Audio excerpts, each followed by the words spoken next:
mencari ilmu, perintah agama, dari ayunan sampai usia senja. Bergegaslah wahai manusia, menambah bekal menuju surga. Assalam, assalam, ayo sinau agama Islam. Assalam, assalam, di TVRI Jawa Timur.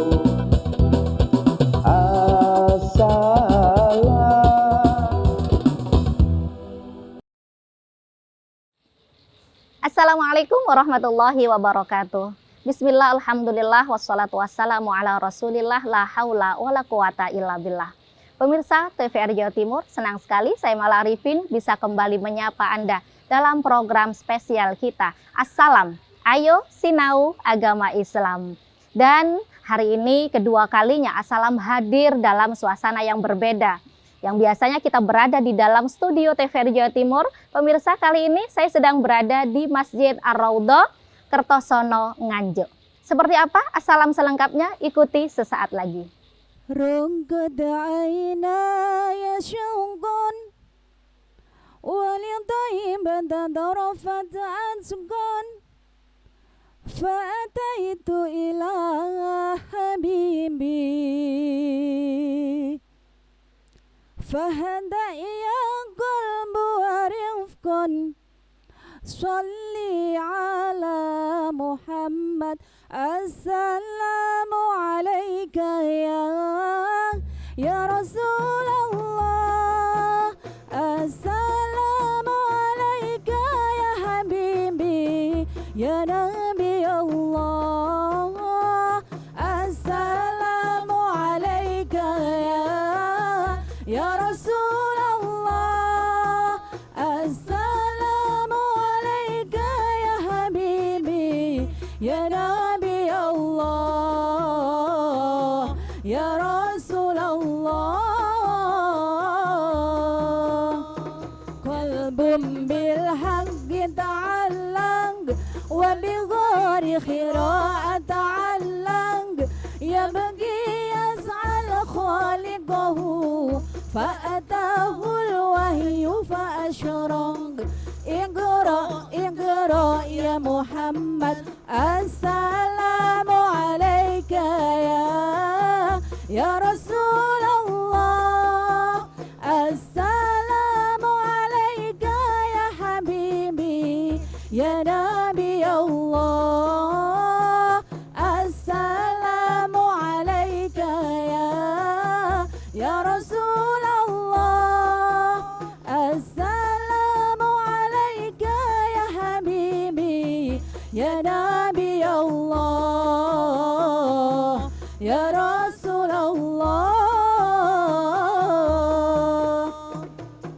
يا طيبة جئتك صبا لرسول الله محبا بروضة سكنت روحي وجوار الهادي محمد يا طيبة جئتك شبا لرسول الله محبا بروضة سكنت روحي وجوار الهادي محمد السلام عليك يا رسول الله السلام عليك يا حبيبي يا نبي الله السلام عليك يا رسول الله السلام عليك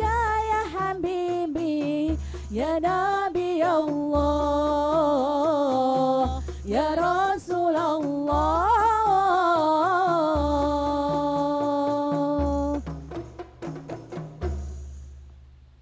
Assalam, assalam, di TVRI Jawa Timur.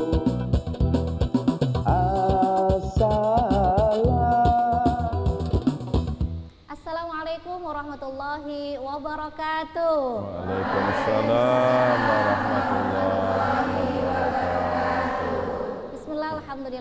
wassalatu wassalamu ala rasulillah la haula wala quwata illa billah.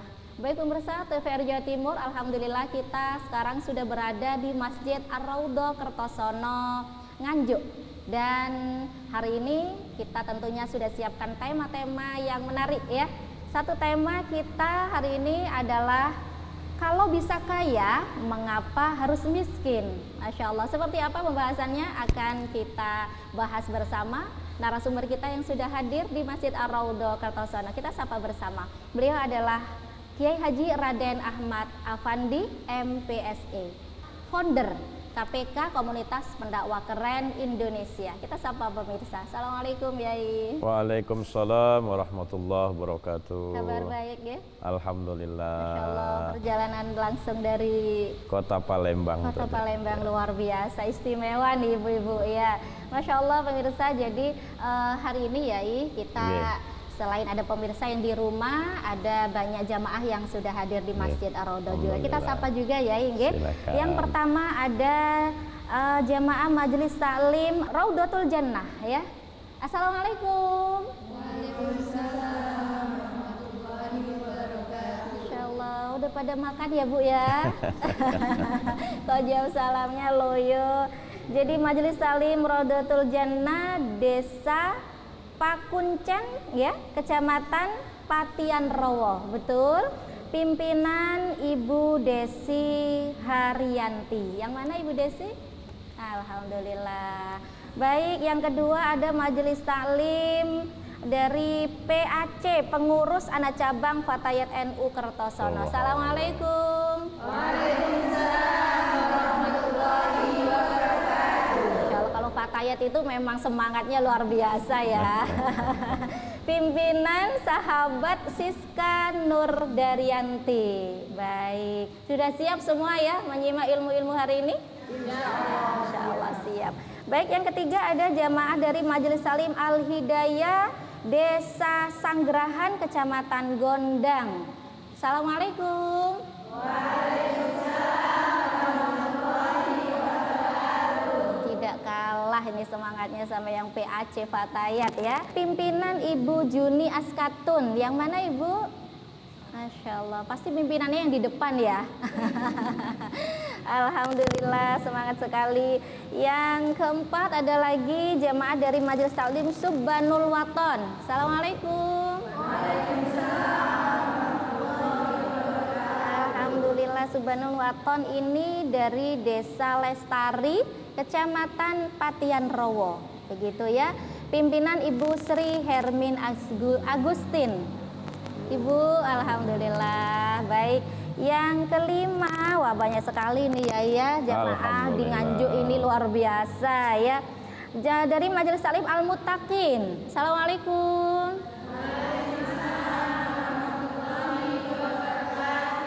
Al Muttaqin ini dari Desa Lengkong, Kecamatan Lengkong, Nganjuk juga ya. Pimpinan Ibu Hajah Fuad Fauzia. Baik. Dan ada satu lagi ya dari Majelis Taklim El Janur. Assalamualaikum. Masya Allah, sudah cantik-cantik juga ini ya. Dari Desa Sambirejo, Kecamatan Tanjung Anom. Pimpinan Bapak Mudin Saifullah. Ikut bapaknya? Oh, udah ikut di depan ya. Baik, alhamdulillah. Dan pemirsa juga Yai, kita juga kehadiran spesial nih ya dari jamaah Takmir Masjid Ar-Raudhah Kertosono Nganjuk. Assalamualaikum Bapak Yai semuanya.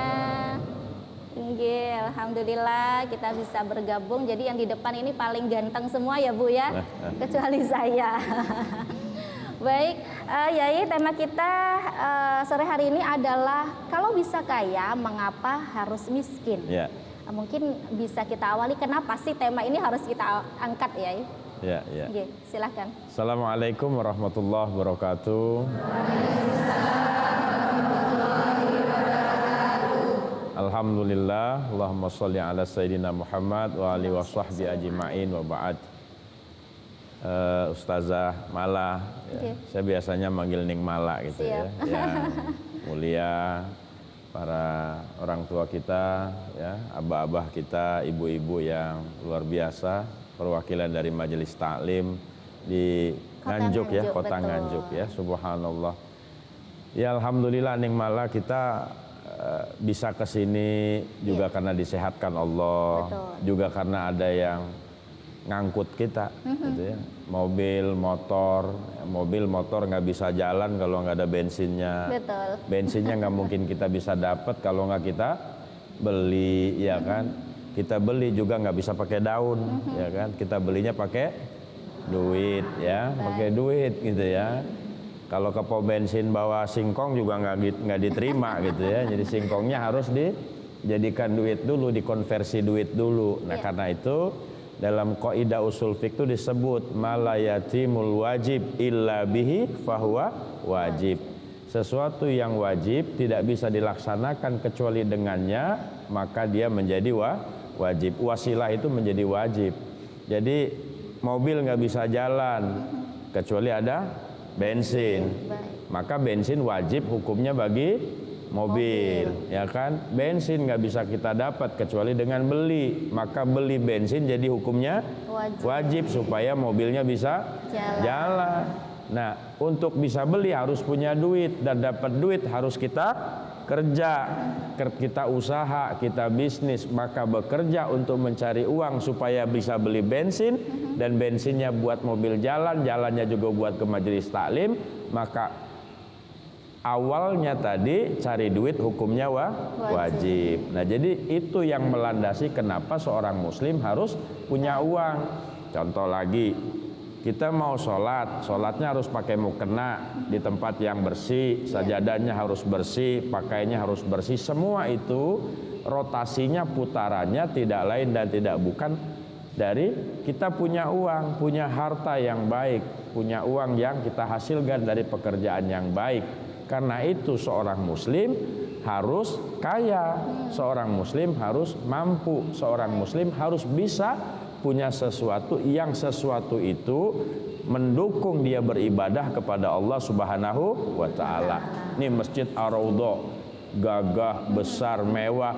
Ini pasirnya nggak bisa kita rampok, hukumnya dosa kalau ngerampok, harus kita beli. Batunya, semennya, besinya, bayar tukangnya, semua pakai duit. Maka mencari uang untuk kepentingan ibadah menjadi sesuatu yang wajib, karena tidak sempurna ibadah kita kalau tidak didukung oleh sesuatu yang baik itu. Nah, jadi begitu Ning Mala. Kenapa kita harus kaya? Ya karena memang sebagian besar ibadah agama kita, agama Islam, harus disupport oleh sesuatu yang namanya duit gitu ya. Jadi bukan berarti ibu-ibu matre ketika bicara tentang duit, enggak. Karena bayar sekolah anak pakai duit, belanja sayur pakai, bayar listrik pakai, beli make up pakai duit ya. Tapi duit bukan segalanya, betul. Tapi kalau nggak ada duit, ya nggak bisa ngapa-ngapain juga, gitu ya. Baik, tetapi ya Nun Sewu, banyak juga ya ulama-ulama yang dikatakan zuhud. Itu bagaimana ya? Zuhud itu adalah orang yang sudah punya sesuatu, tetapi dia tidak mencintai sesuatu itu. Bagaimana kita mau zuhud kalau kita nggak punya sesuatu? Alat ukurnya begini, ibu punya mobil, tapi mobilnya itu dipinjam oleh teman. Bu izin, saya pakai mobilnya karena ada mau nganter anak misalkan ke pondok. Oh ya udah pakai aja, nggak apa-apa. Nah itu zuhud. Tapi kalau nggak punya mobil, siapa juga yang mau minjem sama kita? Udah jelas nggak punya mobilnya. Jadi alat ukur zuhud itu adalah diberi kenikmatan oleh Allah Subhanahu wa taala yang banyak, tapi dia gunakan untuk kepentingan agama. Itulah zuhud. Tapi kalau seandainya kita tidak punya apa-apa, bukan zuhud namanya, qanaah ya. Nah kalau qanaah itu udah nerima aja nasib gitu, udah kerja, udah usaha, udah bisnis, tapi gagal aja semuanya. Ya udahlah, ngambil jalan qanaah, ridho dengan keputusan Allah Subhanahu wa taala, dan itu juga baik gitu loh. Jadi kebaikan itu bukan pada ada dan tidak adanya uang Ning Mala, tapi kebaikan itu adalah ketika uang atau nikmat berupa harta, jabatan, kedudukan itu kita gunakan untuk agama Allah Subhanahu wa Ta'ala. Jadi bukan nggak mau urusan dunia, hanya zikir aja gitu, bukan itu zuhud ya? Ya, kalau kita lihat Rasulullah Shallallahu Alaihi Wasallam, dia kan uswatun hasanah ya. Betul. Contoh yang baik, contoh bagi orang kaya. Karena orang kaya juga ada umat Nabi Muhammad Shallallahu Alaihi Wasallam, maka Rasulullah juga ada periode waktu hidupnya yang menjadi orang kaya. Bahkan pada saat menikah dengan Sayyidatuna Khadijatul Kubra, mahar Rasulullah Shallallahu Alaihi Wasallam itu 20 ekor onta ahmar dan hampir 1 kilogram emas. Nah, kira-kira kita sebagai laki-laki, Abah, mohon maaf, kan belum bisa meniru Rasulullah dalam bab ini. Ya, kita kadang-kadang cari mahar seperangkat alat sholat gitu kan, sepotong besi, ya kan, hanya karena ingin nikah. Tetapi kita tidak ikuti semangat Rasulullah pada saat usia mudanya. Di 25 tahun Rasulullah sudah menjadi seorang pebisnis yang sangat luar biasa, entrepreneurship yang luar biasa. Maharnya 1 ekor onta ahmar itu kalau dikonversi dengan uang, Bu, onta itu harganya kalau dikonversi dengan uang sekarang, 1 ekor onta ahmar setara dengan mobil terbaik di tahun ini, yakni kurang lebih 2,5 miliar. Ayo, berarti 1 onta. Berarti maharnya Rasulullah SAW kali aja 20 ekor onta. Kaya sekali. Dan dalam beberapa riwayat tambahannya hampir 1 kilogram emas mahar kepada Sayyidatuna Khadijatul Kubra. Nah, ini buat apa? Buat menjadi contoh orang-orang yang mampu, nggak boleh pelit ketika dia memang mampu untuk memberikan mahar yang tinggi kepada calon istrinya. Ini kadang-kadang dia mampu sih, kita lihat banyak orang kaya maharnya 300.000, 500.000, padahal dia mampu beli kasih 500 juta, tapi nggak usah ingat-ingat yang baru kejadian ya. Ya, pokoknya mampu dia sebenarnya, harusnya dia kasih, karena mahar itu juga buat istrinya. Kalau seandainya ada apa-apa dengan diri dia, mungkin meninggal di tengah jalan atau sakit, maka istrinya punya uang untuk bertahan hidup dan menjaga marwahnya sebagai wanita muslimah yang baik. Tapi juga Rasulullah contoh bagi orang-orang yang tidak punya uang. Bagaimana Rasulullah ketika didatangin Sayyidina Umar ibnu Khattab. Jadi Sayyidina Umar lapar, nggak punya apa-apa. Dia nemuin Sayyidina Abu Bakar. Aku lapar, perutku ada batu. Mengganjal supaya tidak lapar dengan batu. Kata Sayyidina Abu Bakar, aku juga lapar. Kondisi lagi paceklik, mereka bertahan, dan Sayyidina Abu Bakar mengganjal perutnya dengan 2 batu. Nah, mereka ngobrol berdua, yuk kita curhat sama Nabi. Siapa tahu Nabi ada tepung atau ada roti yang bisa berbagi dengan kita. Begitu datang ke Rasulullah, ternyata Rasulullah juga mengganjal perutnya dengan 3 batu. Lebih susah daripada 2 sahabat itu. Jadi ada puzzle di mana Rasulullah bisa jadi contoh orang kaya, ada puzzle di mana Rasulullah menjadi contoh bagi orang-orang yang tidak berpunya, dan kedua-duanya menjadi baik karena Rasulullah mencontohkannya dengan sempurna. Baik. Tetapi dalam artian berarti Rasul itu yang benar itu kaya raya, atau Rasulullah itu hidup miskin ya? Ya. Kalau kita mau holistik atau bahasa sederhananya, mencontoh Rasulullah itu kan nggak boleh separoh-separoh, kan nggak boleh tu'minu nabi ba'din wa takfuru nabi ba'd. Nggak boleh kita itu mengimani sebagian, mengkafiri sebagian. Nah, kalau memang ternyata ada di antara jamaah yang ditakdirkan Allah punya kekayaan, karena yang buat orang kaya bukan kerja ya, yang buat orang kaya itu Allah yabsutu rizqan liman yasha. Allah yang buat orang itu jadi kaya. Ada di antara jamaah majelis talim ini yang takdirnya kaya raya. Mungkin dia bertani berhasil, mungkin dia berdagang dagangnya hasil, mungkin kerja jabatannya juga lancar, kemudian jadi pejabat, dapat amanah, dapat uang lain sebagainya. Maka dia bisa mencontoh Rasulullah dari sisi ketika Rasulullah kaya itu kekayaannya digunakan untuk jalan Allah. Tapi mungkin ada yang tadi udah berusaha dari pagi ke pagi lagi, tapi tetap aja dia nggak dapat apa-apa. Dia juga tetap harus ridho sebagaimana Rasulullah mencontohkan ridho terhadap keadaan ketika tidak berpunya. Jadi kedua-duanya benar. Jadi Rasulullah ya kaya, Rasulullah ada fase di mana dia tidak punya apa-apa, Baik. sampai pada saat meninggal dunia pun Rasulullah sampai pernah menggadaikan baju besinya. Masya Gitu. Allah. Baik, luar biasa. Jadi bab kaya dan miskin ya, Enggi. Sebenarnya makna kaya sendiri dalam pandangan Islam itu seperti apa? Ya kaya itu ya secara hakiki ya memang punya duit. Baik, Ya buat bayar zakat pakai duit, berangkat umroh haji pakai duit, bangun Baik. masjid pakai duit, nyekolahin anak ke pondok pakai duit, baik, pergi ke majelis taklim pakai duit. Nah, jadi tidak ada majas. Kaya artinya sesuatu yang memang dia punya. Oke. Makanya punya kewajiban 2,5% misalkan, atau zakat yang sampai 5% untuk Iya. barang-barang tertentu. Ya, nah sementara hakikat daripada kekayaan itu adalah rasa syukur kita terhadap apapun yang diberikan Allah Subhanahu wa Ta'ala. Ya, Baik. jadi ada orang tidak punya apa-apa tapi dia happy, ya, tidak punya apa-apa Iya. tapi dia senang. Nah. Ya mungkin dalam pandangan orang, iya orang ini kaya orang kaya sih. Ya beda orang kaya sama kaya orang orang. kaya. Gitu, ya. baik. Itu mungkin yang disebut dengan kaya hati begitu ya. Ya bisa jadi itu kaya hati. Baik, gitu, ya. nah ya kembali ke tema kita tadi adalah kalau bisa kaya, mengapa harus miskin? Tentunya Ya. ibu-ibu jamaah yang di masjid dan pemirsa di rumah kepingin kaya ya ibu ya? Coba bikin kaya apa miskin? Ya.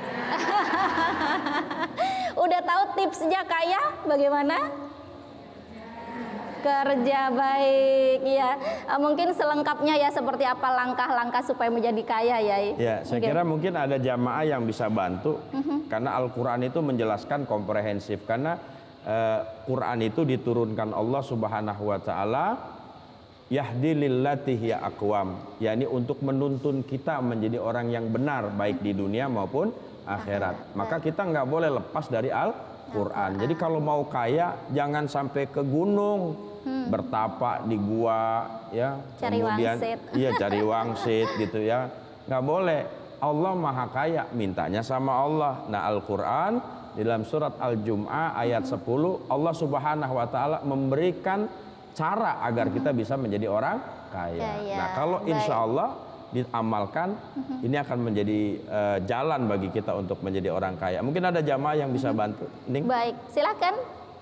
A'udzu billahi minasyaitonir rajim. Allah.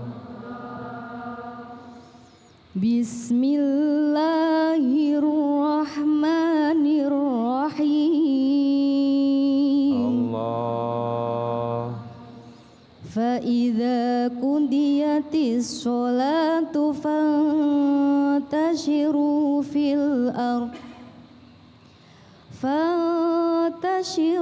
في الأرض وابتغوا من فضل الله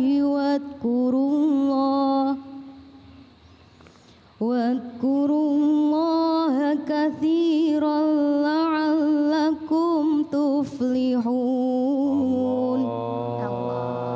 Sadaqallahul azim. Baik, boleh terjemahannya dibaca? Aku berlindung kepada Allah dari godaan setan yang terkutuk dengan menyebut nama Allah yang Maha Pengasih lagi Maha Penyayang. Apabila telah ditunaikan sembahyang, maka bertebaranlah kamu di muka bumi dan carilah karunia Allah, dan ingatlah Allah yang banyak-banyak supaya kamu beruntung. Maha benar Allah dengan segala firman-Nya. Baik, terima kasih, luar biasa bacaannya, Masya Allah. Bagaimana maksud ayat ini ya? Iya, tadi kan nih ibu-ibu kalau ditanya tadi Ning Malau dan nanya kita semua, ibu kalau dikasih Allah pilihan, Anda mau kaya, mau miskin, pilih mana? Kaya. Mau sehat, mau sakit? Mau surga, mau neraka? Pasti pilihan kita yang terbaik, ya kan? Karena kita udah bisa mengukur yang namanya miskin itu yang nggak enak, yang nama kaya itu enak dalam pandangan akal dulu. Nanti baru masalah miskinnya dia jadi jadi kekasih Allah, masalah kayaknya kemudian dia jadi musuh Allah, itu lain halnya lagi, lain babnya lagi. Nah tadi Allah bilang syarat orang mau menjadi orang yang beruntung, orang yang sukses, orang yang kaya, pertama sholat. Jadi kalau orang itu nggak sholat, bagaimana mungkin dia bisa terkoneksi, apa terkoneksi bahasa sini mak? Nyambung gitu ya, nyambung dengan yang maha kaya. Contoh saya dengan Abah orang kaya, orang baik, orang yang murah hati, dermawan. Tapi saya nggak nyambung, bagaimana mungkin saya mau dapat bantuan dari Abah?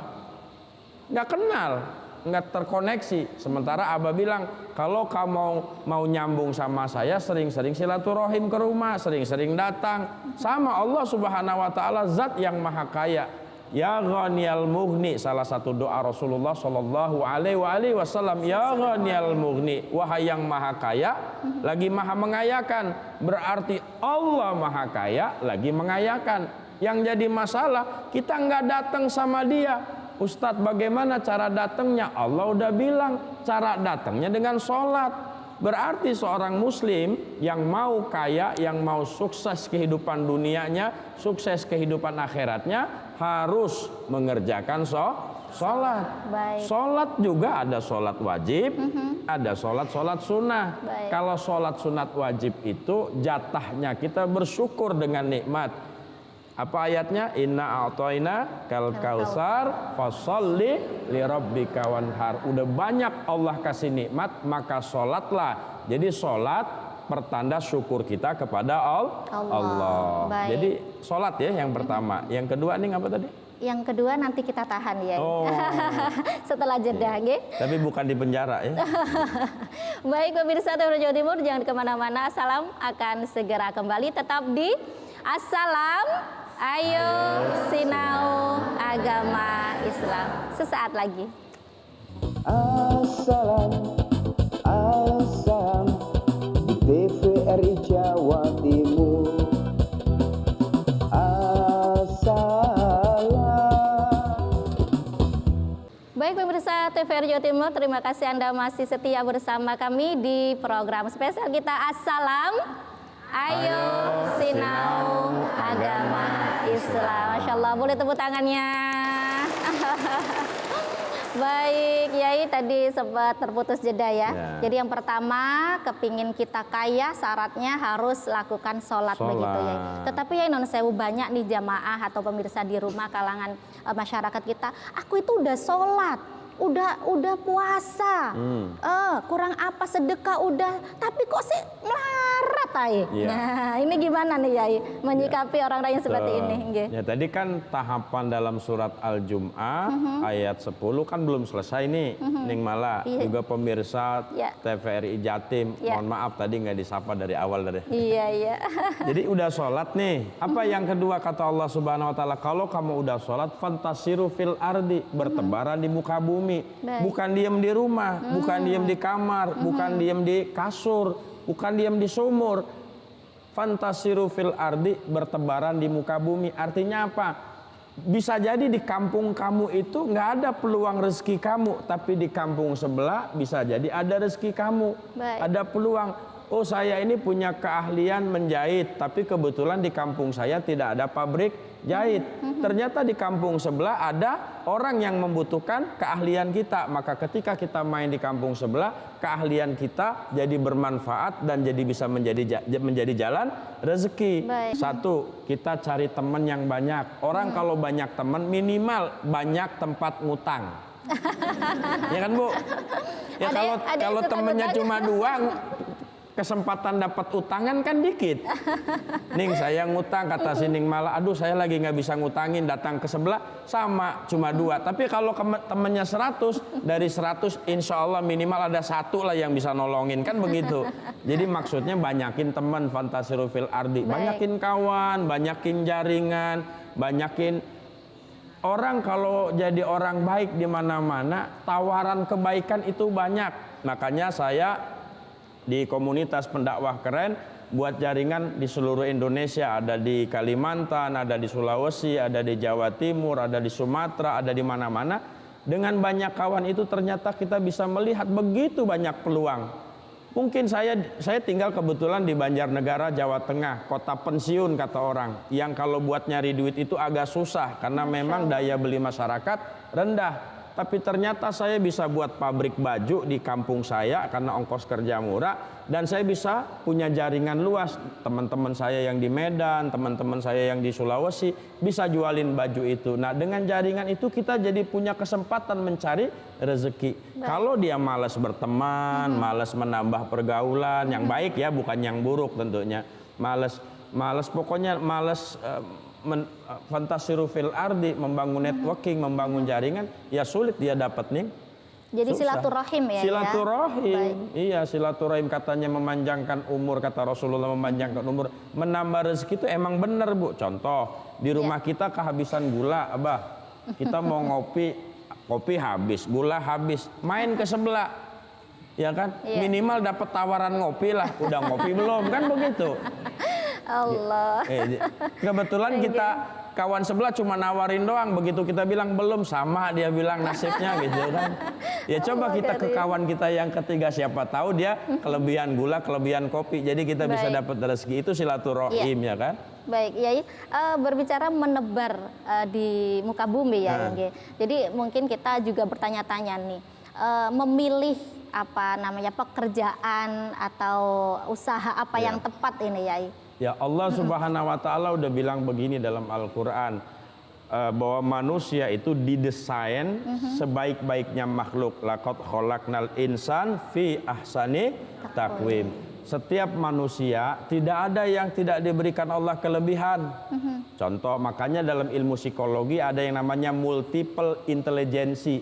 Setiap orang itu punya kecerdasan masing-masing. Misal saya sebagai guru punya murid yang jago gendang. Mungkin kalau orang nggak ngerti ilmunya, kamu ini berisik di kelas.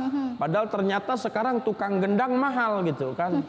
Contohnya ibu-ibu yang tadi hapsian, hadroan kan tukang ngaplukin gendang juga gitu kan. Nah, bagaimana caranya anak yang seneng gendang ini kita salurkan supaya tepat gendangannya, bukan buat berisik tapi buat menghasilkan sesuatu. Ada lagi yang comel-camel gitu. Apa comel-camel tuh? Bawel, tukang ngomel, tukang apa. Ternyata kan jadi ustadz juga perlu banyak ngomong. Jadi dosen perlu banyak ngomong, ya kan? Marketing perlu banyak ngomong. Ada ustadz yang dari awal ceramah sampai akhir diem aja, ada. Ya nggak ceramah-ceramah namanya, ya kan? Mengheningkan cipta. Mengheningkan cipta. Jadi ternyata kalau ada orang cerewet, jangan dimarahin, itu bakat. Cuma salurannya yang perlu ditempatkan. Jangan ngomelin laki mulu gitu kan. Jangan ngomelin anak mulu. Mending comelnya dibuat sesuatu. Contoh buat konten YouTube, dia ngomel aja di situ. Maksudnya digunakan, saya punya baju, bajunya saya buat begini, harganya segini. Saya punya kue, kuenya begini, di konten ditaruh. Kemudian jadilah sesuatu sumber rezeki. Yang tukang berantem aja ada manfaatnya. Masukin dia sasana tinju, ya kan, jadi petinju profesional, dapat duit gitu loh. Jadi itu yang disebut dengan multiple intelligency. Tidak semua orang punya kecerdasan yang sama, tapi setiap orang punya kecerdasan berbeda-beda. Jadi jangan bilang saya nggak bakat jahit. Iya, kamu emang nggak bakat jahit. Coba kamu cari bakat kamu apa, pasti ketemu gitu loh. Karena Allah tidak mungkin mendesain manusia makhluknya ini tanpa diberikan kelebihan. Ada yang kerjaannya cuma diem aja, nggak pernah ngomong, itu juga manfaat. Jadi dukun minimal gitu kan. Nyembur-nyembur gitu ya. Iya. Duduk yang tekun maksudnya gitu ya, ahli wirid, ahli zikir gitu kan, insya Allah. Masya Allah, luar biasa. Boleh semangatnya ibu-ibu, assalam. Ayo sinau agama Islam. Baik, boleh tepuk tangan sekali lagi. Kita lihat wajah ibu-ibu nih kayaknya udah banyak menyimpan pertanyaan ya. Terkait kalau bisa kaya, mengapa miskin? Silakan, boleh jamaah dari mana yang punya pertanyaan? Baik. Ibu Juni ya. Silakan Bu Juni. Assalamualaikum warahmatullahi wabarakatuh. Waalaikumsalam warahmatullahi wabarakatuh. Kami dari Majelis Taklim Al-Hidayah Gondang. Al-Hidayah. Iya. Baik Ustadz, sesuai dengan tema kita pada malam hari ini, yakni kalau kita bisa kaya, kenapa kita harus miskin? Ya. Yang ingin saya tanyakan, apakah dengan kaya bisa menjamin kita bahagia, dan apakah dengan kaya pula bisa menjamin kita kelak bisa masuk surga? Oke. Dan bagaimana cara kita untuk menyikapi dengan kekayaan yang sudah diberikan oleh Allah Subhanahu wa taala Betul. kepada kita? Ya. Mohon untuk Ustadz memberikan penjelasannya kepada kami. Sekian, terima kasih. Wassalamualaikum warahmatullahi wabarakatuh. Waalaikumsalam warahmatullahi wabarakatuh. Luar biasa pertanyaannya ya.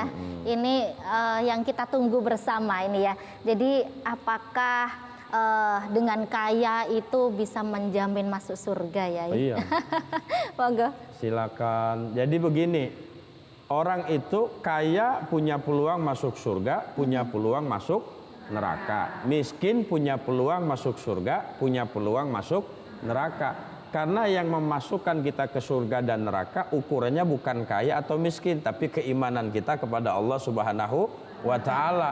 Jadi orang kaya kalau dia nggak beriman, udah otomatis kekayaannya tidak akan bermanfaat untuk agama Allah. Orang miskin juga kadang-kadang putus asanya jauh lebih cepat dari orang kaya, ya kan? Ayo coba, banyak kasus-kasus yang terjadi, mohon maaf ya, firaq misalkan, perceraian di dalam rumah tangga. Kasus utamanya rata-rata masalah ekonomi. Kekerasan terhadap anak juga kadang-kadang karena dorongan stres dari ibunya.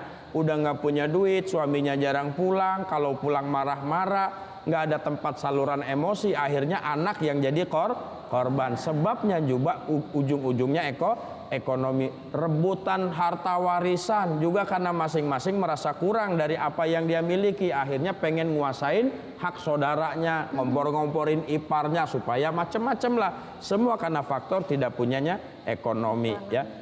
Terjadinya kasus bunuh diri yang meningkat, kenakalan remaja yang meningkat, itu juga sebab kurangnya ekonomi. Jadi kadal fakru ayakunal kufro, bahwa miskin mendekatkan orang kepada kekafiran, itu realistis, memang nyata adanya.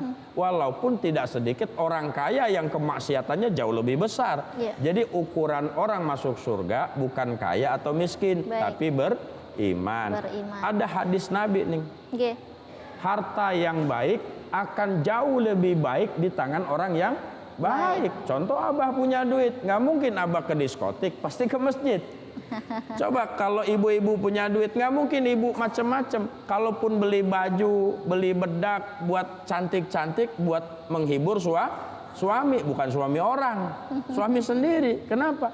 Ternyata memang penampilan bagus, penampilan cantik dituntut untuk menyenangkan pandangan mata suami gitu loh. Dan itu perlu biaya. Karena ibu-ibu beriman, maka ibu akan membelikan sesuatu yang proporsional sesuai dengan kebutuhan agama. Dan itu yang disebut bahwa kekayaan bisa menghantarkan seseorang ke surga. Ada kisah di zaman Rasulullah Shallallahu Alaihi Wasallam, sahabat-sahabat min ahli sufa yang tinggal di emperan masjid itu ada beberapa sahabat hidupnya tidak kaya, tapi mereka juga tidak sedih dengan kemiskinan. Mereka orang yang qanaah, orang yang ridho, orang yang ikhlas, orang yang tawakal dengan Allah. Tapi suatu saat mereka datang kepada Rasulullah nih. Kenapa? Dia melihat orang kaya sholat, mereka sholat, ya. Orang miskin tahajud, orang kaya tahajud, ya. Berjamaah dengan Nabi, orang miskin berjamaah, orang kaya berjamaah. Tapi begitu orang kaya sedekah, berinfak, orang miskin nggak bisa. Akhirnya protes mereka sama Rasulullah, ya Rasulullah, kalau kami sholat orang kaya sholat, orang kami puasa orang kaya puasa, tapi giliran mereka zakat, sedekah kami nggak bisa. Bagaimana cara kami bisa mengimbangi pahala dia yang luar biasa dari sedekah itu? Kemudian Rasulullah memberikan amalan membaca subhanallah walhamdulillah wala ilaha illallah wallahu akbar mi'atan marah, 100 kali. Kau baca ini, kata Nabi, kalau kalian baca ini pahalanya sama dengan pahala orang kaya yang bersedekah. Dibaca sama orang miskin, orang kaya dengar, akhirnya ikut baca tasbih juga 100 kali. Kemudian datang lagi orang-orang susah ini kepada Nabi, ya Rasul, sekarang dia baca juga apa yang kami baca, terus kami mengimbangi pahalanya gimana? Apa kata Nabi? Ya udah nasib kalian dah gitu. Ya udah nasib, kata Nabi, mau diapain? Nah, artinya orang kaya justru punya peluang masuk surga lebih cepat daripada orang susah kalau dia beriman kepada Allah Subhanahu wa taala dan menggunakan kekayaannya di jalan Allah Subhanahu wa taala. Semoga kita semuanya menjadi orang kaya ya Bu ya. Supaya bisa cepat masuk surga ya dengan keimanan dan kekayaan kita. Baik, pertanyaan kedua tadi ya, bagaimana sih kalau kita sudah tergolong kaya, banyak harta gitu untuk mengeluarkannya supaya kita tidak tergolong orang yang masuk neraka tadi ya. Tadi ayat Al-Jumu'ah ayat 10 belum selesai ya. Iya. Ya jamaah dan pemirsa TVRI Jawa Timur yang dirahmati Allah. Amin. Kalau udah fantasiru fil ardi, apa yang disuruh Allah? Wabtaghu min fadlillah, carilah karunia Allah. Nggak disuruh cari rezeki. Di situ Allah nggak suruh cari rezeki, nggak disuruh cari duit. Baik. Cari karunia Allah. Karunia itu macam-macam. Sahabat yang baik karunia gitu loh. Ya guru yang baik karunia, lingkungan yang baik karunia. Karena rezeki itu yang berupa harta bisa didapat dari kawan yang baik. Kalau kawan ini akrab tapi nggak baik, yang ada malah justru menghalangi kita untuk dapat rezeki. Ibu punya tanah mau dijual, kawan ibu tahu, kemudian tiba-tiba ada orang naik motor atau naik mobil stop, Bu, ini tanah punya siapa? Mau dijual? Ah nggak usah Pak, itu tanah sengketa. Karena kawannya nggak baik. Dia menghalangi kawannya untuk dapat rezeki. Dia semos namanya. Susah melihat orang lain senang. Ya, ada di sini yang begitu. Ya. SMS ya. Senang semos. Melihat orang susah. Susah melihat orang lain senang. Nah, jadi begitu yang terjadi. Tapi kalau kawannya baik, kadang-kadang dia malah nawarin diri, tanah kamu mau dijual? Iya. Sini saya minta data-datanya, fotokopinya, nanti saya carikan. Siapa tahu kawan-kawan yang di sana mau beli. Itu kalau kawannya baik. Jadi fadlillah itu karunia Allah itu tidak mesti berupa uang cash, tapi teman yang baik, sahabat yang baik, lingkungan yang baik, dan semua yang baik itu karunia Allah. Nah, ayat terakhir itu tadi disebutkan kalau udah dapat nih karunia Allah, udah sholat, udah punya banyak jaringan, udah dapat karunia Allah. Ujung ayat itu apa? Wazkurullaha katsira. Gunakanlah semua yang didapat itu untuk mengingat Allah yang banyak. Jadi jelas tujuan kita kaya bukan buat pamer-pamer gelang. Ya, ayo kamu beli berapa nih? Enggak gitu ya. Bukan buat pamer-pamer perhiasan atau gagah-gagahan, enggak, karena itu dilarang sama agama. Tujuan kita jadi kaya untuk semakin banyak mengingat Allah Subhanahu wa taala. Ayo ibu-ibu yang bisa betah di majelis taklim, karena di rumah aman dapurnya, ya. Ustadz-ustadz yang bisa ceramah ke sana ke sini tanpa terganggu karena istrinya udah kenyang, anaknya udah kenyang. Lah kalau dia lagi sembahyang, istrinya bilang, "Pak, jangan lama-lama di masjid ya. Ya, anakmu ini perlu makan.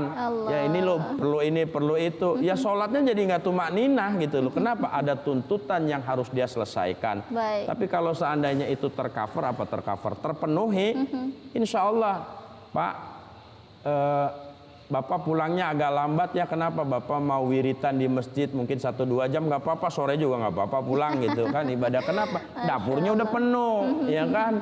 Istri dompet istrinya udah penuh, anak-anaknya udah aman, nggak pulang juga nggak apa-apa gitu kan. Baik, Masya Allah ibu-ibu dan yai, kita akan lanjutkan setelah jeda. Insya Allah. Pemirsa jangan kemana-mana, Assalam akan segera kembali sesaat lagi. Tetap di program Assalam. Ayo sinau agama Islam.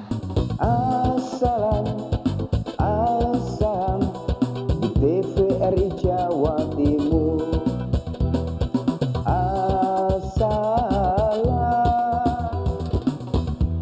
Baik pemirsa TVRI Jawa Timur, terima kasih Anda masih bersama kami di program spesial kita Assalam. Ayo sinau agama Islam. Baik, boleh tepuk tangannya. Masya Allah, semangat sekali bersama saya narasumber spesial kita, Bapak Kiai Haji Raden Ahmad Afandi MPSI. Beliau merupakan founder KPK Komunitas Pendakwah Keren Indonesia.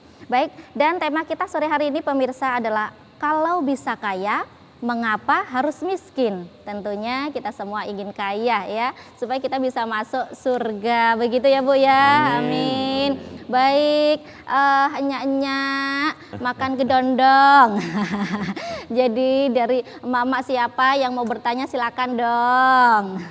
Baik. Saya ingin bertanya Ustadz, Nggih. tadi kan di situ dibicarakan mengenai menutup rezeki orang lain. Aha. Iya.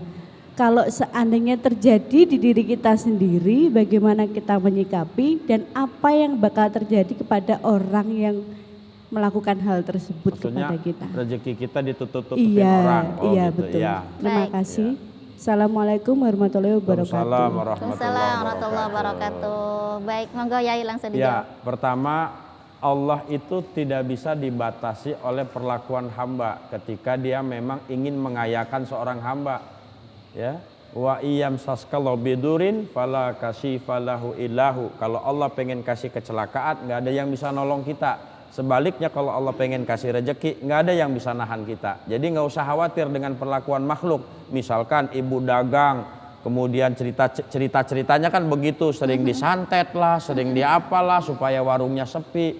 Nggak usah khawatir, kalau kita berlindungnya sama Allah, minta tolongnya sama Allah, nggak ada yang bisa menghalangi kita. Ya, jadi intinya bahwa sesuatu itu nggak bisa melemahkan Allah ketika Allah punya mau. Jadi misalkan ibu, saya buat kamu jatuh nih, saya buat kamu celaka nih, saya buat warung kamu dagangan sepi, nggak bisa. Kalau Allah bilang dia kaya, mah kaya aja gitu ya. Sholat nggak boleh ditinggal, ista'inu bisobri wassalah. Kita minta tolong dengan Allah melalui sholat. Misal punya hajat, ya Allah sholat sunat duha 2 rakaat, sholat sunat hajat 2 rakaat, doa, ya Allah engkau yang bukakan rezeki, aku punya warung, aku punya dagangan, tolong dong kau yang punya hati-hati orang itu dibukakan hatinya supaya datang sama aku. Sekiranya ada orang yang ingin berbuat jahat, mohon dijauhkan ya Allah. Ya, kalau kita para santri kan biasanya dikasih hizib ini, dikasih doa ini, dikasih amalan ini, yang tujuannya untuk minta kepada Allah Subhanahu wa Ta'ala. Kedua, kalau tahu ada orang yang pengen berbuat jahat dengan kita, jangan dibalas jahat. Karena kita jadi sama aja dengan dia, ya. Wah, gua didukuninin sama dia, awas lo besok gua cari dukun yang lebih jago lo gitu kan. Akhirnya saling dukun-dukunan begitu kan. Jauh lebih baik kita doakan dia, ya Allah semoga engkau beri hidayah, jangan dia jadi musuhku, jadikan dia sahabatku. Jadikan hatinya terbuka agar dia bisa mendukung perjuanganku. Jangan dimusuhin, didoain supaya dia jadi sahabat kita, jadi teman kita. Ya kan, artinya nambah kekuatan baru, nambah sahabat baru asal didoakan. Jadi nggak usah khawatir, rezeki nggak bakal ketukar, ya kan? Ibu dulu waktu pilih-pilih calon suami, 10 direnteng semua. Yang jadi yang ke-11. Ayo, yang nggak disangka-sangka malah jodoh kita. Yang nggak pernah dipikir-pikir malah jodoh kita. Yang udah kita list 1, 2, 3, 4, 5 nggak jadi sama kita. Kenapa? Itulah takdir. Sama rezeki juga begitu ya. Jadi kadang-kadang tugas kita tuh menyempurnakan ikhtiar. Ya, tugas kita wajib, hasil itu Allah Subhanahu wa Ta'ala. Baik. Insya Allah Jadi begitu. artinya jangan suudon ya Yai ya. Iya, intinya memang hidup itu kalau banyak suuzonnya susah sih. Jadi Orang suuzon itu belum susah udah susah duluan. Ya, contoh ada kawannya pengajian, ibu-ibu kan taklim nih, pengajian, majelisan, ngeliat kawannya pakai jilbab yang nggak biasa, udah mulai sakit hati dia. Kok bagus amat sih jilbabnya, beli di mana, duit dari mana, jangan-jangan arisan kemarin dia nggak bayar ini gitu. Udah mulai panjang tuh sejarahnya karena uzon, buruk sangka. Tapi kalau orang baik sangka selalu dengan orang, hidupnya happy, bahagia. Ya malah jadi teman siapa saja. Masya Allah ibu makin cantik loh dengan kerudung baru. Kamu mau ya? Mau dong kalau dikasih. Kebetulan saya beli 5, buat kamu 4 ya. Masya Allah gitu ya. Udah langsung jadi daster aja tuh barang gitu kan. baik, Masya Allah. Nah Yai tadi kan disampaikan bahwa kita harus banyak berikhtiar begitu ya. Jadi mungkin banyak juga nih di antara kita atau ibu-ibu mungkin yang hadir atau pemirsa di rumah, kita sudah ikhtiar nih, coba usaha ini gagal, coba yang lain gagal lagi, coba yang lain. Ini ada solusi ya supaya dong, tidak putus asa. Baik. Islam itu agama solusi. Jadi kalau kita berpegang dengan Al-Quran, dengan kehidupan Nabi Muhammad SAW, para ulama, kemudian para guru-guru kita, para kiai, hadratus syekh, semuanya dikasih solusi. Contoh, Sayyidatuna Rabi'atul Adawiyah rahimahullahu ta'ala mengatakan begini. Ketika Sayyidina Hasan Al-Basri bertanya, apakah orang yang baca istighfar akan diampuni Allah? Ya, kemudian Sayyidatuna Rabi'atul Adawiyah mengatakan, tidak. Orang yang membaca istighfar tidak akan diampuni Allah. Kemudian Sayyidina Hasan Al-Basri bertanya lagi, kenapa bisa begitu? Allah tidak bisa dipaksa dengan ikhtiar makhluk. Lalu apa yang jadi jawabanmu, kata Sayyidina Hasan Al-Basri? Kalau Allah mau mengampunimu, maka Allah membuatmu beristighfar. Ingat ya, kalimatnya beda ya. Kalau Allah mau mengampunimu, maka Allah buat lisanmu beristighfar. Maknanya apa? Jadi banyak orang kenapa ikhtiarnya itu nggak melibatkan Allah dari awal. Udah mentok, udah kejedot, udah patah-patah tulangnya, baru guru, kiai, syekh, tolong dong bantu doa. Kenapa nggak dari awal sebelum mau berdagang, sebelum mau ikhtiar, istikharah dulu. Kira-kira saya kalau buka bengkel, ya Allah cocok nggak? Istikharah. Kata Allah, jangan buka bengkel, kamu kan tukang kue. Dagang kue, ya udah akhirnya. Nah, jadi istikharah, minta dengan Allah, ya datang ke kiai, ke guru, tolong dong. Saya aja waktu transisi dari Kalimantan Timur, dulu saya tinggal di Kalimantan Timur. Pas mertua sakit di 2014 saya ke Jawa. Saya menemuin seorang kiai, ya Kiai Syafi'i Muslih namanya, dia masih keponakan dari Gus Mus. Kiai, saya bilang, mana yang baik buat saya tinggal di Kalimantan atau di Jawa? Dia bilang, nanti saya istikharahkan. 1 bulan dia istikharahkan, 30 hari dia mengistikharahkan. Apa kata dia? Kamu cocoknya di Jawa, nanti rezekimu datang sendiri. Ya udah, akhirnya saya buat rumah di Jawa sampai hari ini. Dan itu asbab dari istikharah seorang kiai, nggak asal bangun. Kita ini kadang-kadang merasa udah punya duit, duit gua ini, duit saya ini, mau gua bangun di mana terserah. Ternyata begitu kita bangun, masalah demi masalah hadir. Nah, jadi minta petunjuk dulu dengan Allah. Mau ikhtiar apa? Mau dagang sapi, mau jualan beras, mau jadi bakul apa? Minta sama Allah dengan istikharah. Tambahin, banyakin sholawat, banyakin sedekah. Insya Allah ikhtiarnya dibimbing oleh Allah Subhanahu Wa Taala. Kalau Allah mau mengayakanmu, maka Allah membuat ikhtiarmu menjadi mudah, menjadi tidak sulit. Tapi kalau Allah menahanmu, maka ikhtiarmu sebagus apapun akan menjadi sulit. Karena itu sebelum memulai sesuatu, minta tolong dulu dengan Allah dengan sholat istikharah. Apa kata Nabi? Tidak akan pernah celaka orang yang melaksanakan sholat istikharah. Hasilnya pasti dalam bimbingan Allah Subhanahu wa Ta'ala. Baik ya, istikharah dan ikhtiar begitu ya.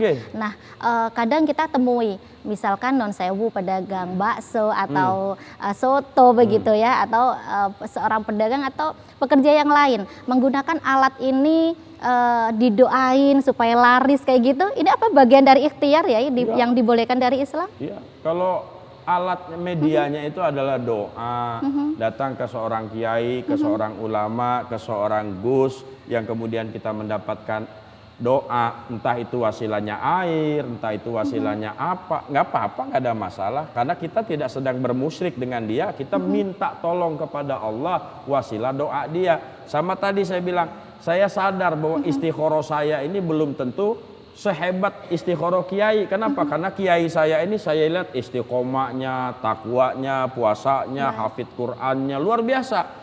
Saya yakin doa dia jauh lebih mustajab dari doa saya. Bukan berarti saya nggak yakin doa saya dikabulkan, tapi doa dia jauh lebih mustajab. Saya datang. Nah, kebetulan ikhtiar dia memberikan istikharah. Ya. Nah, saya sebelum bangun rumah juga saya datang ke seorang kiai lagi. Nah, dia kasih saya air yang sudah dia bacain sholawat nariyah 4.444 kali. Dia bilang, ini siramkan di tanah yang mau kamu bangun rumah. Ya udah, saya bismillah sambil saya baca sholawat nariyah juga 44 kali. Saya siram. Dan ternyata diberikan Allah kemudahan.